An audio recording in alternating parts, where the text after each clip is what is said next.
احمد مجتبی جناب محمد مصطفیٰ علیہ تحیت و ثنا۔ آپ کے حضور ناز میں عقیدتوں اور محبتوں اور ارادتوں کے خراج پیش کرنے کے بعد نہایت ہی واجب الاحترام صدہا عزتوں اور عظمتوں کے لائق سامعین و حاضرین، السلام علیکم ورحمۃ اللہ وبرکاتہ۔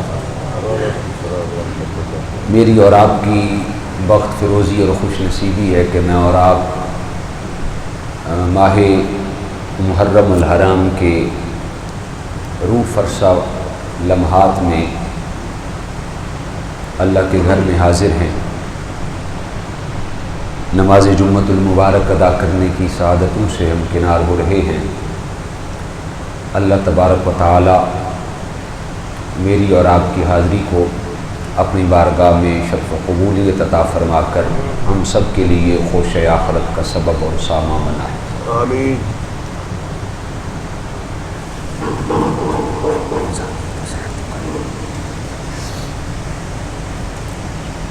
پروگرامات کے تسلسل کی وجہ سے گلا تھوڑا ڈسٹرب ہے، لیکن حضور رسالت مآب صلی اللہ علیہ وسلم کے نگاہ ناز اور فیضان اقدس کے صدقے سے اس مختصر سی تقریر میں، مختصر سے وقت اور لمحات میں عاشوراء کے دن 10 محرم الحرام کے دن جو میدان کارزار، میدان کرب و بلا میں ظلم اور ستم کی تاریک رقم کی گئی، وہ واقعہ بیان کرنا کسی کے بس میں نہیں ہے۔ وہ حالات اور معاملات اور واقعات ایسے ہیں کہ کوئی بندہ بھی دل میں ایمان رکھنے والا وہ واقعہ سننے کی سکت اور طاقت نہیں رکھتا۔ جس انداز میں ظلم و ستم کی تاریک رقم کی گئی اور پھر جس انداز میں امام عظیمت، امام جرت اور حمیت آقا حسین نے صبر اور استقامت کا مظاہرہ کیا، یہ صبح کے درس میں بے شمار احادیث بیان کر چکا ہوں کہ آپ کی ولادت باسعادت کے ساتھ ہی سید الشہداء امام علی مقام امام حسین کی شہادت کی بھی خبر حضور علیہ السلام نے دے دی تھی۔ ایسی بے شمار احادیث ہیں جس میں یہ واضح ہے کہ جو ہی آپ کی ولادت ہوئی تو ساتھ ہی شہادت کی خبر بھی آ گئی۔ بے شمار صحابہ کو اس کا علم تھا، بے شمار اہل بیت اعظام کے اشخاص کو اس کا علم تھا، حتیٰ کہ حضرت جناب ابو ہریرہ رضی اللہ تعالیٰ عنہ تو سن 60 ہجری سے پناہ مانگا کرتے تھے۔ حضور نے صرف شہادت کی خبر نہیں دی بلکہ وقت کا تعین بھی کر دیا تھا۔ حضور علیہ السلام نے فرمایا کہ میری امت سن 60 ہجری میں قریش کے لونڈے بازوں اور قریش کے اوباش چھوکروں کے ہاتھوں برباد ہوگی، اور اس میں حضور علیہ السلام نے 60 ہجری کا بھی واضح اشارہ دیا۔ جناب ابو ہریرہ مدینہ کی گلیوں اور بازاروں سے گزرتے تو آپ یہ علل اعلان کہتے کہ یا اللہ مجھے 60 ہجری سے پہلے موت دے دینا، میں ان اوباشوں کی اور ان چھوکروں اور لونڈے بازوں کی نظامت کو نہیں دیکھنا چاہتا۔ پھر اللہ نے آپ کی اس دعا کو قبول کیا، 1 سال پہلے آپ کی رخصتی ہوئی، آپ وفات پا گئے۔ سن 60 ہجری کو حضرت سیدنا امیر معاویہ رضی اللہ تعالیٰ عنہ کا وصال ہوا۔ جو ہی آپ کا وصال ہوا، یہ ایک الگ موضوع ہے، میں کوشش کروں گا انشاءاللہ اگلا یا اس سے اگلا جو جمعہ ہے وہ حضرت سیدنا امیر معاویہ رضی اللہ تعالیٰ عنہ اور جناب آقا حسین کے مابین جو تعلقات ہیں اس پہ ہم یا آنے والا یا اس سے بھی آنے والا اس پہ ہم گفتگو کریں گے۔ جب حضرت امیر معاویہ رضی اللہ تعالیٰ عنہ اس دنیا سے رخصت ہوئے تو آپ نے بے شمار وصیتیں کی یزید کو، جو انشاءاللہ ہم پھر ڈسکس کریں گے۔ یزید تخت پہ براجمان ہوا تو اس نے فوراً ہی مدینہ کے گورنر ولید بن عقبہ بن ابی سفیان کو یہ خط جاری کیا کہ سب سے پہلے تو جناب امیر معاویہ کے وصال کی خبر دی، اور پھر فوراً ماں بعد ہی کہا کہ میں تخت نشین ہو چکا ہوں، لہٰذا عبد الرحمن بن ابی بکر، عبداللہ بن عمر، حسین بن علی اور عبداللہ بن زبیر سے میری بیعت لے لی جائے۔ یہ 4 اشخاص تھے جن سے اس کو خطرہ تھا کہ اگر انہوں نے میری بیعت نہ کی تو لوگ ان کی طرف جھکاؤ رکھتے ہیں، لوگ ان کے ہاتھوں بیعت کر لیں گے اور میری حکومت اور میری سلطنت خطرے میں پڑ جائے گی۔ ولید بن عقبہ نے قاصد بھیجا جناب سید الشہداء امام علی مقام امام حسین کی طرف کہ آپ دارالامارہ تشریف لائیں، میں نے کچھ آپ سے ضروری بات چیت کرنی ہے۔ حضور سید الشہداء امام علی مقام امام حسین اپنے 40 رفقا کے ساتھ مدینہ کے دارالامارہ میں آپ حاضر ہوئے تو ولید بن عقبہ بڑا مؤدب شخص تھا، کیونکہ وہ یزید کا ملازم بھی تھا، بڑی ادب اور احترام سے آپ کے سامنے بیٹھا اور ادب اور احترام سے آپ سے پیش آیا۔ اس نے جب امام حسین پہنچے تو اس نے کھڑے ہو کر آپ کا استقبال کیا، پھر جب بیٹھ گئے تو اس نے فوراً کہا کہ یا ایھا الذین آمنوا اطیعوا اللہ واطیعوا الرسول واولی الامر منکم۔ آقا حسین، آپ جانتے ہیں کہ قرآن کی آیت ہے کہ اللہ کی اطاعت کرو، اللہ کے رسول کی اطاعت کرو، واولی الامر منکم، اور حاکم وقت کی اطاعت کرو۔ لہٰذا یہ قرآن کی آیت ہے، اس پہ عمل کرنا ضروری ہے، لہٰذا آپ یزید حاکم وقت بن چکا ہے، لہٰذا آپ اس کی بیعت کر لیں۔ جناب سید الشہداء امام علی مقام نے فرمایا، اے ولید بن عقبہ، تو نے تو صرف قرآن کو پڑھا ہے، ہمارے گھر میں قرآن اترا ہے۔ قرآن کو پڑھنا اور ہے، قرآن کو سمجھنا اور ہے۔ اگر قرآن سمجھنا ہے تو میں تمہیں سمجھاتا ہوں، قرآن کو اس انداز میں فرمایا۔ قرآن کی آیت ہے یا ایھا الذین آمنوا، پہلا جملہ غور کریں تو اس میں ایمان والوں کو خطاب ہے، مردودوں کو خطاب نہیں ہے، مرتدوں کو خطاب نہیں ہے، کافروں اور مشرکوں کو خطاب نہیں ہے، ایمانداروں کو خطاب ہے۔ پھر فرمایا آگے ہے اطیعوا اللہ، اللہ کی اطاعت کرنے کا حکم ہے، فرما برداری کرنے کا حکم ہے۔ تیسرے نمبر پر حکم ہے اطیعوا الرسول، رسول کائنات کی فرما برداری کرنے کا۔ چوتھے نمبر پر یہ آتا ہے وَأُولِي الْأَمْرِ مِنْكُمْ، حاکم وقت کی اتباع کرو۔ تو آپ نے فرمایا اے ولید بن عقبہ، یہ 4 شرائط پہلے ہیں۔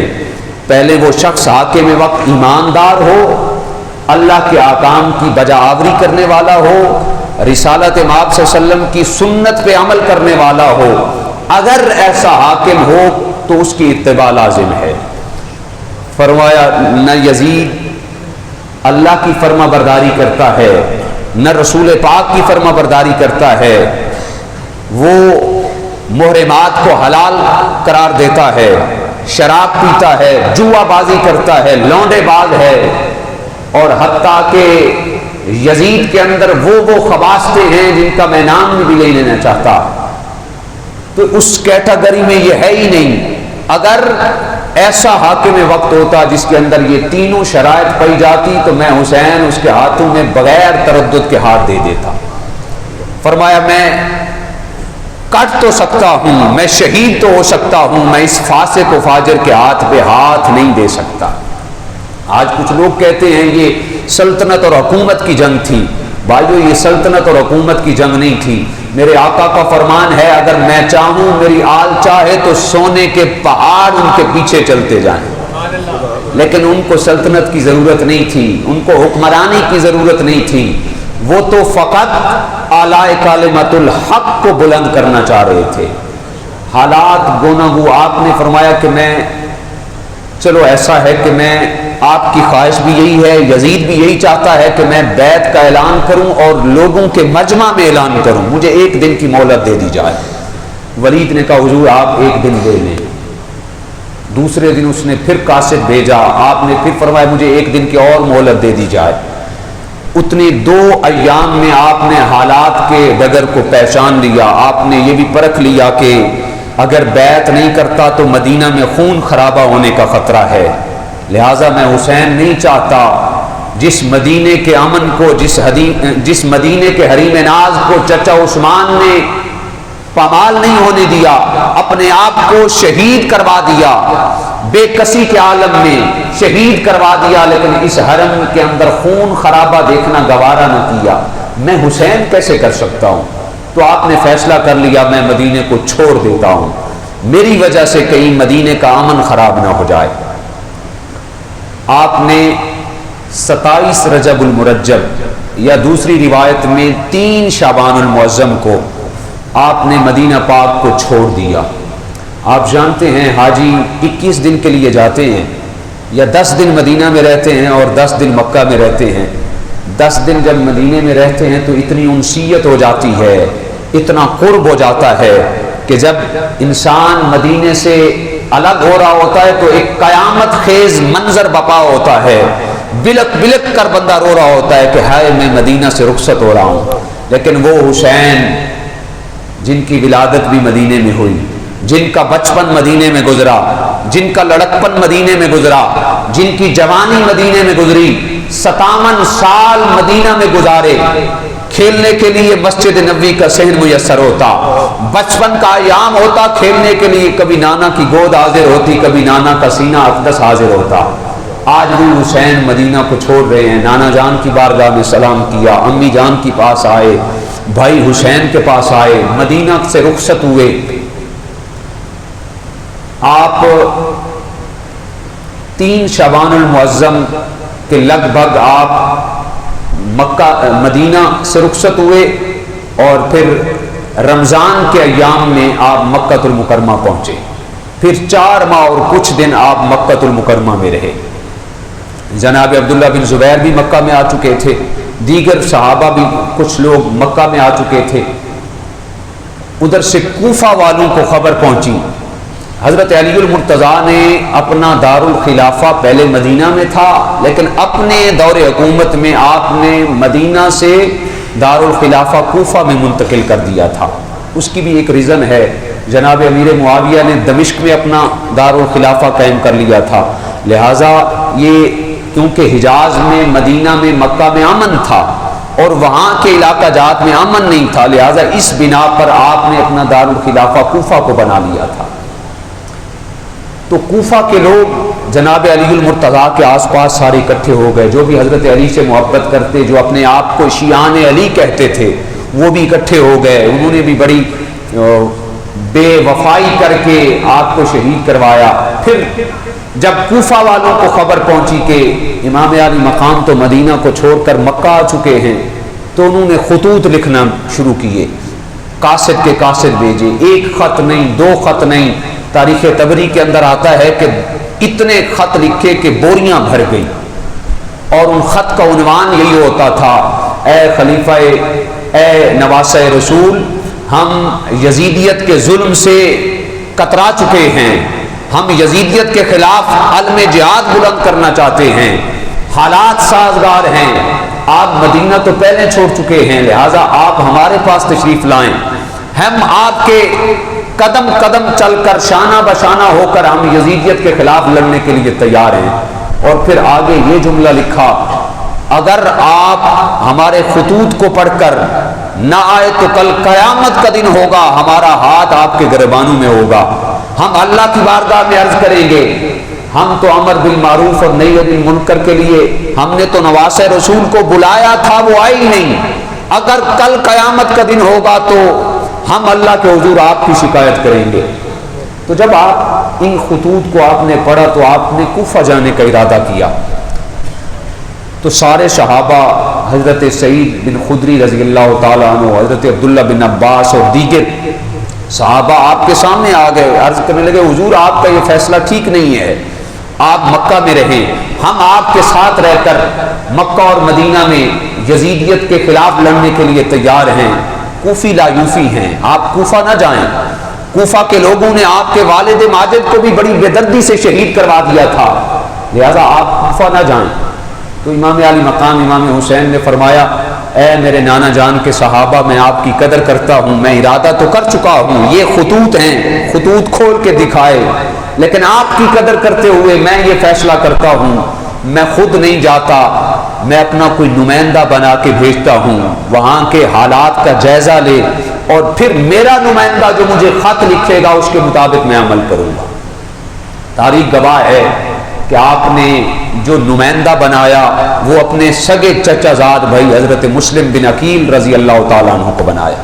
زمانے کے وہ طبیب تھے، زمانے کی نبض پہ ہاتھ تھا۔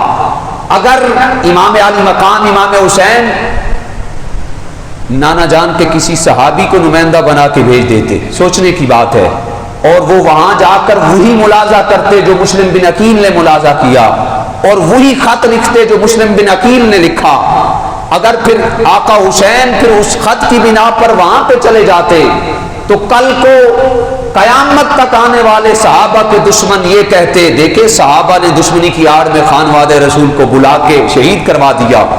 لہٰذا آقا حسین نے کسی صحابی کو نہیں بھیجا، اپنے گھر کے شخص کو بھیجا تاکہ کل قیامت تک آنے والے دشمن صحابہ میرے نانا جان کے صحابہ کو برا بھلا نہ کہہ سکے، ان کے سامنے کوئی دلیل واضح نہ ہو سکے۔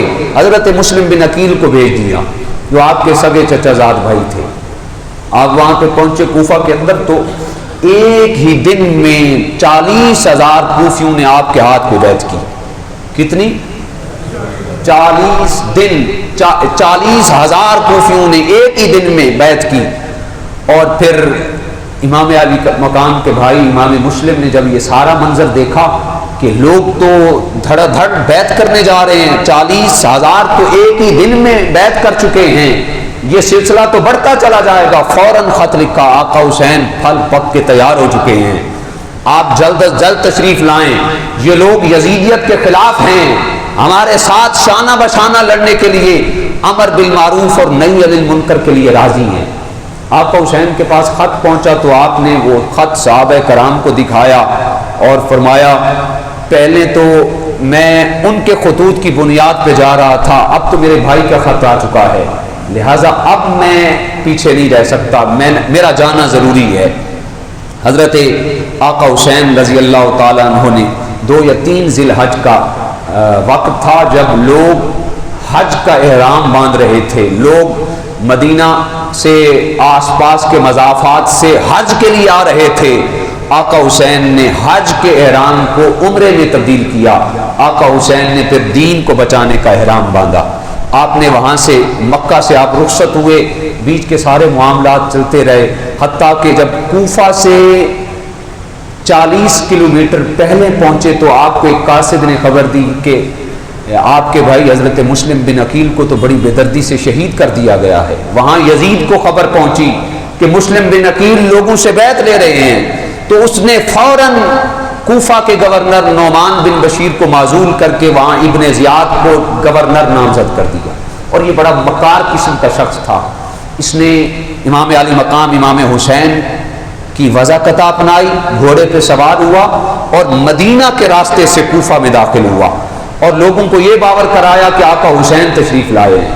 لوگوں نے نعرے لگانا شروع کر دیے، حسین ابن علی زندہ باد، آقا حسین زندہ باد، آقا حسین زندہ باد۔ لوگ یہ سمجھے کہ آقا حسین تشریف لائے ہیں، لیکن جب وہ کوفہ شہر کے اندر داخل ہو گیا، گورنر ہاؤس میں پہنچا، تو گورنر ہاؤس پہ پہنچ کر نماز عصر یا مغرب کا وقت ہوا، امام مسلم بن عقیل کی اقتداء میں 40,000 کوفیوں نے نماز شروع کی، اور اس نے کوفہ کے گورنر کی فصیل پر چڑھ کر ابن زیاد نے لوگوں کو مخاطب کر کے کہا کہ اے کوفہ والو، اگر کسی نے اپنے بیٹوں کو یتیم کروانا ہے تو وہ نماز میں رہے، اگر کسی نے اپنی بیویوں کو بیوہ کروانا ہے تو نماز میں رہے، ورنہ نماز چھوڑ کر بھاگ جاؤ، امام مسلم بن عقیل کا ساتھ چھوڑ دو۔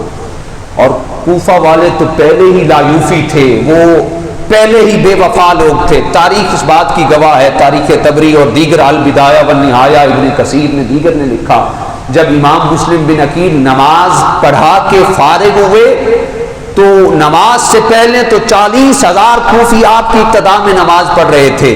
جب آپ نے سلام پھیرا تو تاریخ بتاتی ہے صرف آپ کے پیچھے 2 آپ کے ننھے شہزادے جناب محمد اور جناب ابراہیم تھے، باقی سارے کوفی بھاگ چکے تھے. اندازہ کریں اس وقت کیا گزری ہوگی حضرت مسلم بن عقیل کے دل پہ جب آپ نے دیکھا ہوگا کہ 40,000 کوفی تو چھوڑ کے بھاگ چکے ہیں جبکہ میں اپنے بھائی کو خط لکھ چکا ہوں. اور اس وقت آپ کے دل کی آواز شاید یہی ہوگی، اے کوفہ کے لوگوں، تم نے نماز کو چھوڑا ہے، قیامت تک تمہیں نماز نصیب نہ ہو. تم نے امام کے ہوتے ہوئے امام کو چھوڑا ہے، قیامت تک تمہیں امام نصیب نہ ہو. تم نے قرآن کی تلاوت سنتے ہوئے قرآن کو چھوڑا ہے، قیامت تک تمہیں قرآن نصیب نہ ہو. آج دیکھ لیں، نہ امام ہے، نہ نماز ہے، نہ قرآن ہے، کچھ بھی نہیں ہے. یہی معاملہ ہے. حضرت مسلم بن عقیل کو گرفتار کر لیا گیا. وہ الگ معاملات ہیں، لمبے چوڑے ڈیٹیل کے واقعات ہیں. آپ کو بھی بڑی بے دردی کے ساتھ شہید کیا گیا، آپ کے شہزادوں کو شہید کر دیا گیا، حتیٰ کہ 40 کلومیٹر پہلے کوفہ سے آپ کو خبر مل گئی کہ آپ کے بھائی کو شہید کر دیا گیا ہے. آپ نے پھر بھی سفر جاری رکھا. جب 30 کلومیٹر کوفہ رہ گیا تو انہوں نے وہاں پہ چھاؤنیاں بنا رکھی تھیں، 3-4 چھاؤنیاں اور ناکے بنا رکھے تھے. اور یزید اور ابن زیاد نے حضرت جناب حر کو 1000 کا لشکر دے کر آقا حسین کو روکنے کے لیے، جو جہاں پہ آقا حسین ملے وہیں پہ روک دو، اور ان کے لشکر کا تقابلی جائزہ لو، لوگ کتنے ہیں، ساز و سامان کتنا ہے. تو 30 کلومیٹر کوفہ سے پہلے جناب حر اور آقا حسین کے لشکر کا آمنا سامنا ہوا. اللہ اکبر. آپس میں بات چیت ہوئی تو جناب حر نے عرض کی، حضور آپ اس سے آگے نہیں جا سکتے. 3 چھاؤنیاں بنی ہوئی تھی، ایک، پھر اس کے بعد دوسری، پھر اس کے بعد تیسری. جناب حر نے عرض کی، حضور آپ آگے نہیں جا سکتے. دوران کلام، دوران بات چیت نماز کا ٹائم ہو گیا. آقا حسین نے فرمایا، حر اپنا لشکر پیچھے کر لے، اپنے دستے پیچھے کر لے، نماز کا وقت ہو چکا ہے، میں نماز پڑھنا چاہتا ہوں. جناب آقا حسین نے حضرت علی اکبر کو حکم دیا، بیٹے علی اکبر، اللہ کی صدا بلند کرو. جناب علی اکبر نے آذان دی اور آقا حسین کی اقتداء میں نفوس قدسیہ نے نماز شروع کی. جب آقا حسین نے فرمایا اللہ اکبر، وہ ریگستان کے معاملات میں جب اللہ اکبر کی صدا گونجی تو جناب حر کے دل میں آواز چیرتے ہوئے جناب حر کے دل میں پہنچی. اس نے کمانڈر کی کیپ اتار پھینکی، یزیدی وردی کو تار تار کیا، فوراً اپنے لشکر اور سپاہ کو چھوڑ کر آقا حسین کی اقتداء میں آ کے نماز شروع کر دی. نماز پڑھ کے جو ہی فارغ ہوئے جناب حر آقا حسین کے قدموں میں گر گیا، حضور مجھے معاف فرما دیں، میں نے آپ کا راستہ روکا، میں غلط تھا، آپ مہربانی فرمائیں، کیا اس حر کی توبہ قبول ہوگی؟ آقا حسین نے فرمایا، انت حر من النار، اے حر ہم صرف تمہیں معاف نہیں کرتے، ہم تمہیں دنیا میں بھی معاف کرتے ہیں اور قیامت کی آگ سے بھی آپ کو خلاصی کا مدعا جاں فضا سناتے ہیں. اے حر تو دنیا میں بھی آزاد ہے اور آخرت میں بھی آزاد ہے. اور پھر یہی جناب حر تھے جنہوں نے سب سے پہل آقا حسین کے قدموں پہ اپنی جان نچھاور کی، سب سے پہلے. اور پھر کیونکہ آگے تو 3 چھاؤنیاں بنی ہوئی تھی، آگے جا نہیں سکتے تھے کوفہ کی جانب. پھر جناب حر نے عرض کی، حضور آپ اس جانب چلے جائیں، یہ مضافات میں اور ریگستان میں ایک راستہ جا رہا ہے. آپ نے پھر اس راستے پہ سفر کیا. چلتے چلتے ایک نہر فرات آئی اور نہر فرات کے پاس ایک چٹیل میدان آیا. آپ نے فرمایا اپنے ساتھی کو یہیں پہ رک جاؤ. آپ نے ایک شخص سے پوچھا، بھئی اس میدان کا کیا نام ہے؟ اس شخص نے عرض کی، حضور اس کو نینوا کہتے ہیں. کیا کہتے ہیں؟ جی نینوا. آپ نے فرمایا اس کا کوئی اور نام ہوگا؟ تو اس شخص نے عرض کی، حضور اس کو کربلا بھی کہتے ہیں. میرے آقا حسین نے اپنے ساتھیوں کو فرمایا، میرے ساتھیوں یہیں پہ خیمے لگا دو، حسین جانتا ہے کہ حسین کی مقتل گاہ یہی ہے. اسی مقام پہ پھر خیمے، کپڑے کے خیمے لگا دیے گئے. 2 محرم الحرام تھی جب آقا حسین سفر کر کے مدینہ سے مکہ، پھر مکہ سے جانب کوفہ، پھر کوفہ سے پہلے اس راستے پہ چلتے ہوئے آپ کربلا کے میدان میں 2 محرم الحرام کو پہنچے. بات چیت چلتی رہی حتیٰ کہ 6 محرم الحرام کو بات جب انہوں نے دیکھا نہ بن پائی کسی لحاظ سے، وہ چاہتے تھے صرف یزید کی بیعت کر لی جائے. بیعت کا مطلب ان کے سامنے صرف یہی تھا کہ آقا حسین بس یہ کہہ دیں کہ یزید تیری حکومت کو میں قبول کرتا ہوں. لیکن آقا حسین اس بات پہ کاربند تھے. آپ فرماتے ہیں اس یزید پلید اور فاسق و فاجر کے ہاتھ میں میرا ہاتھ نہیں آئے گا. میری جان جاتی ہے تو جائے، یہ تو ایک جان ہے، اگر ہزاروں جانیں بھی قربان کرنی پڑی تو میں قربان کر دوں گا، اس فاسق و فاجر کے ہاتھوں میں ہاتھ نہیں دوں گا. 6 محرم الحرام کو بالآخر انہوں نے پانی بند کر دیا، جیسا کہ آپ نے سن رکھا ہے.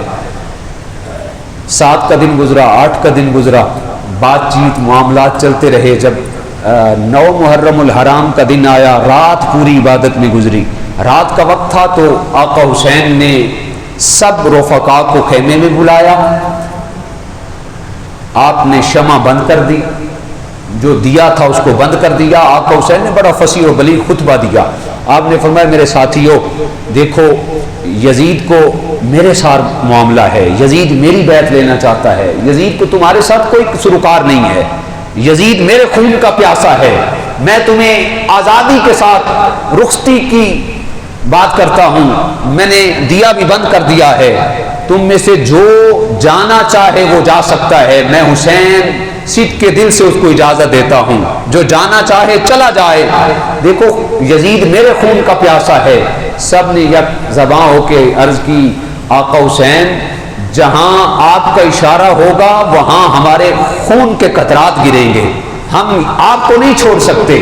حتیٰ کہ جب 10 محرم الحرام کا سپیدہ طلوع ہوا، یہ وہ دن تھا جو آسمان نے بھی پہلے اس جیسا دن نہیں دیکھا تھا. آج سورج بھی منہ چھپا کے اپنی شعائیں نکال رہا تھا. ایسا منظر، ملائے اعلیٰ کے فرشتے بھی وہ منظر دیکھ رہے تھے، حور و غلمان بھی یہ منظر دیکھ رہے تھے اور عرض کر رہے تھے مالک کیا قیامت آنے والی ہے. اللہ نے فرمایا میرے فرشتوں دیکھو وہ منظر. تم کہتے تھے تسبیح کرنے کے لیے صرف ہم حاضر ہیں، ہم تسبیح کریں گے، یہ انسان دینگا مشتی فساد کریں گے. ذرا دیکھو تو صحیح، حسین اور حسین کے رفقا صرف اور صرف اعلی کلمت الحق کی خاطر اس بات پہ کاربند ہیں کہ یزید کے ہاتھ پہ ہاتھ نہیں دینا. ذرا اپنی تسبیحات بھی دیکھو اور میرے آقا حسین کے معاملات کو بھی دیکھو. تم کہتے تھے کہ ہم تسبیحات کے لیے حاضر ہیں، تم اپنے قیام کو اکٹھا کر لو، اپنے رکوع کو اکٹھا کر لو، اپنے سجود کو اکٹھا کر لو، اپنی تسبیحات کو اکٹھا کر لو، لیکن آقا حسین کے ایک لمحے کی بھی برابری نہیں کر سکتے. سبحان اللہ. الغرض 10 محرم الحرام کو جب آمنا سامنا ہوا، ایک جانب یزیدی تھے، ایک جانب حسینی افکار تھے. آقا حسین گویا کہ کھڑے زمین کربلا پہ تھے، لیکن آپ کی نگاہ ناز لوح محفوظ پہ تھی. آپ لوح محفوظ پہ دیکھ رہے تھے اب اس کے بعد کس کی باری ہے، اس کے بعد کس کی باری ہے. جو ادھر نظر آتا آپ اسی انداز میں اپنے نفوس کو بھیجتے گئے. حتیٰ کہ جناب آقا حسین نے لوح محفوظ پہ دیکھا کہ ان شہیدوں میں تو علی اصغر کا نام بھی شامل ہے، یہ تو چل بھی نہیں سکتا، یہ تو سواری پہ سوار نہیں ہو سکتا.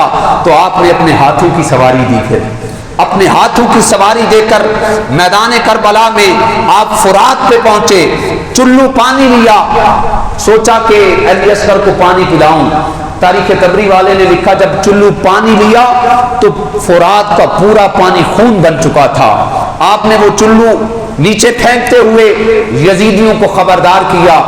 آپ نے فرمایا دیکھو یزیدیوں، تمہارا مسئلہ تو میرے ساتھ ہے، یہ تو معصوم سا بچہ ہے، اس کو پلانے کے لیے دودھ کی ضرورت ہے، تم پانی نہیں لینا چاہتے، دینا چاہتے، لہذا ذرا اس کو تو دیکھو. آقا حسین نے پانی کیوں مانگا؟ آپ چاہتے تو اشارہ کرتے فرات آپ کے قدموں میں. ارے جناب اسماعیل علیہ السلام کو پانی کی ضرورت تھی، ایڑی لگائی، آب زمزم کے چشمے جاری ہو گئے. میرا تو ایمان اور تیقن اور یقین ہے آقا حسین چاہتے تو آب کوثر بھی آپ کے لیے حاضر ہو جاتا. لیکن حسین اللہ کی رضا پہ راضی تھے.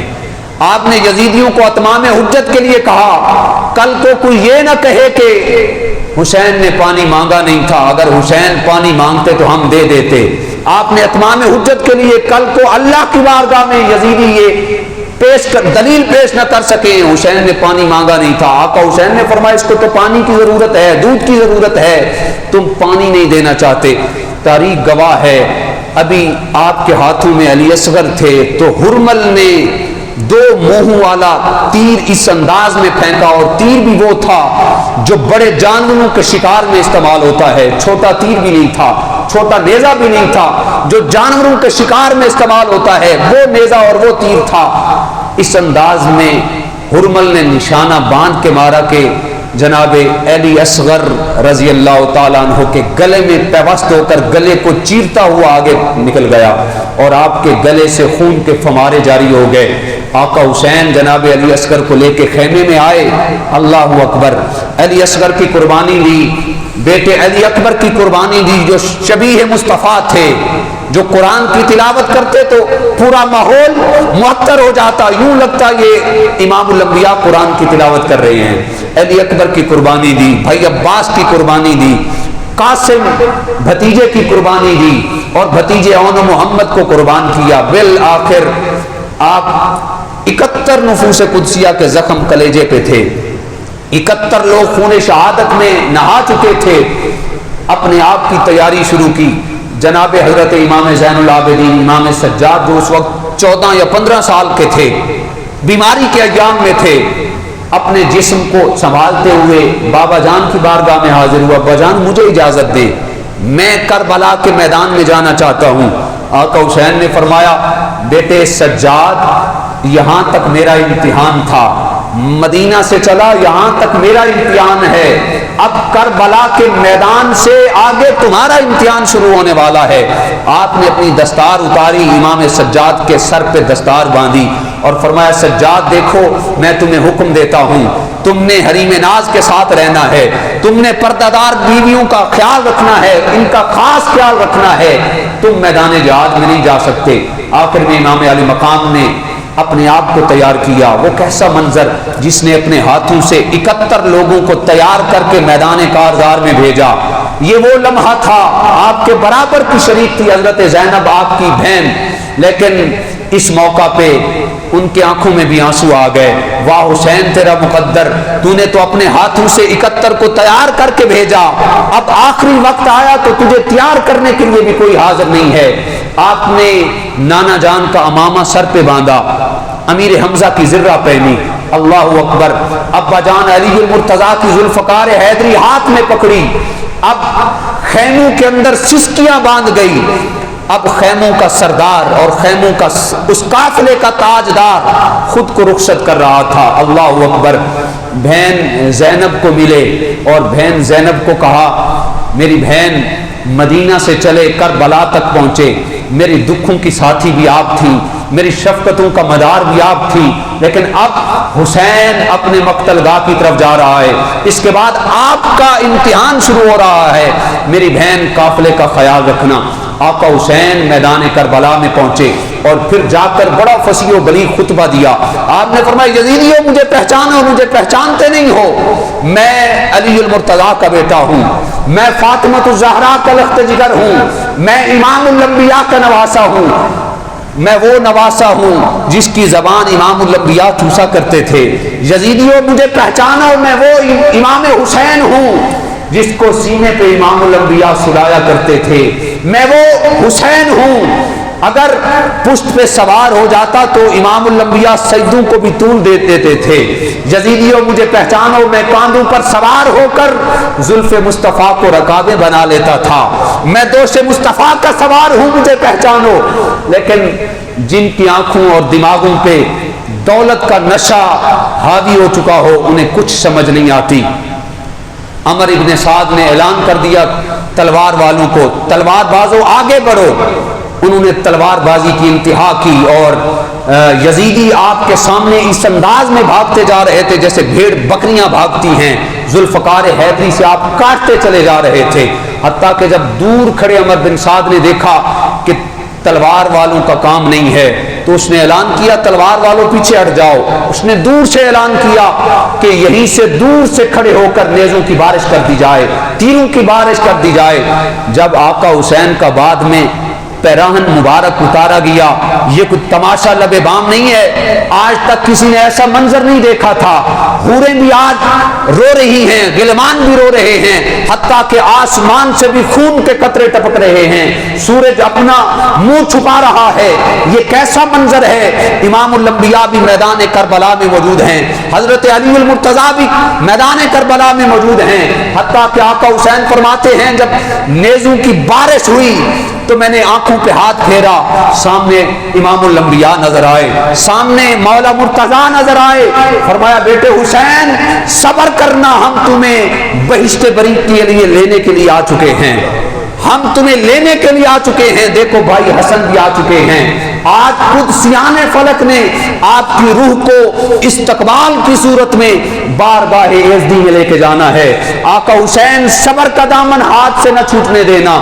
جب آپ کا پیراہن مبارک اتارا گیا تو 172 تیروں کے سوراخ تھے. اللہ اکبر, کتنے؟ 172 سوراخ تھے. اور پھر آپ کے جسد اقدس کو جب دیکھا گیا تو 33 تلواروں کے گھاؤ تھے اور 34 نیزوں کے زخم تھے. اللہ اکبر. آپ نے بالآخر جب تیروں کی بارش ہوئی, مولا حسین گھوڑے کی فرش زی سے زمین پہ آئے. جمعہ کا دن تھا, آج بھی جمعہ کا دن ہے, این نماز ظہر کا وقت تھا. جب آپ نیچے زمین پہ تشریف لائے تو شمر دوڑتے ہوئے آپ کے پاس آیا. حالانکہ یہ آپ کا رشتہ دار تھا, حضرت علی المرتضیٰ کا سگا سالہ تھا. یہ شمر ام البنین کا بھائی تھا, جو آپ کی زوجہ تھی ام البنین. شمر آپ کے پاس دوڑ کے آیا. امام علی مقام امام حسین زمین پہ جلوہ فراز ہیں. شمر نے آگے بڑھ کے تلوار چلانا چاہی, سر اقدس کو الگ کرنا چاہا. آقا حسین نے آنکھیں کھول کے فرمایا شمر رک جا, مجھے اللہ کے حضور سجدہ کر لینے دے. اللہ اکبر. یہ وہ انداز تھا. اللہ اکبر. آج فضائیں بھی یہ گونج رہی تھی, یہ کون ذی وقار ہے, بلا کا شاہ سوار ہے, لباس ہے اٹا ہوا, غبار سے اٹا ہوا, تمام جسم نازنی چھلا ہوا کٹا ہوا, نبی کا نور عین ہے, یہ بال یقین حسین ہے, یہ بال یقین حسین ہے. آپ نے فرمایا رک جا, مجھے سجدہ کر لینے دے. آقا حسین نے سر سجدے میں رکھ کر پیشانی اللہ کے حضور جھکا کر اللہ کے حضور عرض کی مالک میں تیری رضا کے لیے مدینہ سے چلا, میں نے مدینہ کو چھوڑا, تیری رضا کے لیے میں نے 71 نفوس قدسیہ کو قربان کیا, تیری رضا کے لیے میں میدان کربلا میں میدان کارزار میں آ گیا, میرا جسم چھلنی چھلنی ہو چکا. یہ سارے معاملات سہنے کے باوجود مالک میری آرزو یہ ہے, اللہم رضن بقضائک و صبرن علی بلائک تسلیما لامرک سبحان ربی اللہ. حسین کی چاہت, حسین کی خواہش یہ ہے مالک یہ سارا کچھ کرنے کے بعد میں حسین تیری رضا پہ راضی ہوں, ذرا تو ہی بتا دے کہ تو بھی حسین سے راضی ہوا ہے کہ نہیں ہوا. آواز آ رہی تھی اس پیاسے پر علی شیر خدا کو ناز ہے, اس پیاسے پر علی شیر خدا کو ناز ہے, اس نواسے پر محمد مصطفیٰ کو ناز ہے.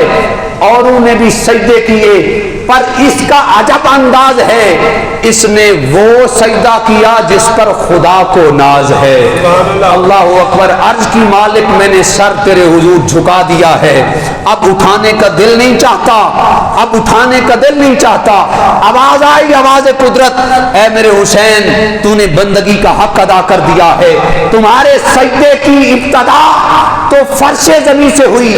حسین یا ایتھا النفس المطمئنہ ارجعی الی ربک راضیۃ مرضیہ, اے نفس مطمئنہ حسین پاک لوٹ کر میری بارگاہ میں آ جاؤ.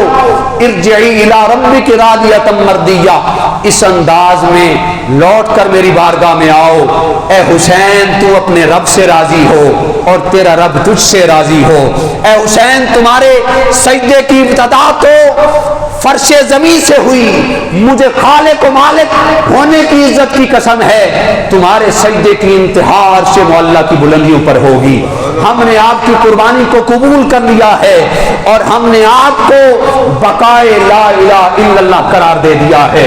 حسین آ جاؤ، حوریں استقبال کے لیے حاضر ہیں، فرشتے استقبال کے لیے حاضر ہیں، جنت کے 8 دروازے ترس رہے ہیں، کاش حسین کا داخلہ میرے اندر سے ہو۔ آپ کے استقبال کے لیے امام الانبیاء حاضر ہیں، جبرائیل، میکائیل، اسرافیل و اسرائیل سارے آج غلام بن کر اور آرزو کر رہے ہیں، کاش آج ہمیں آقا حسین کی غلامی کا موقع مل جائے۔ اس انداز میں آقا حسین نے دین کو بلند کیا۔ آپ نے جاتے جاتے آخری وقت سجدہ کر کے جو 2 پیغام دیے، 2 لفظوں میں میں آپ کے گوش گزار کرنا چاہتا ہوں۔ اس پیغام کو آقا حسین کو دیکھو، 4 گلاس پانی کی ضرورت نہیں ہے، 4 گلاس پانی لگا کے شبیر پلا دو، بس کام ختم ہو گیا۔ آقا حسین کو کسی دیگ کی ضرورت نہیں ہے، نان بانٹنے اور حلیم بانٹنے کی ضرورت نہیں ہے۔ اصل فکر حسین تو یہ ہے، میرے آقا حسین نے جاتے جاتے سر سجدے میں رکھا، فرمایا میرے ماننے والوں، قیامت تک آنے والوں، یہ پیغام ہے تمہارے لیے، اگر جان جاتی ہے تو جائے لیکن نماز نہ چھوٹنے پائے۔ آج ہمارا نظریہ کیا ہے؟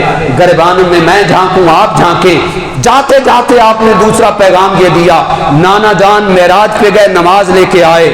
آج نماز میں حسین نے معراج حاصل کر لی ہے اور جا فرمایا نماز نہیں چھوٹنی چاہیے۔ دوسرا پیغام یہ دیا، اگر ناحق کے سامنے تمہارا سارا لشکر شہید بھی ہو جاتا ہے، اکیلے رہ جاتے ہو، تو خبردار ناحق کا ساتھ نہ دینا، حق کو نہ چھوڑنا۔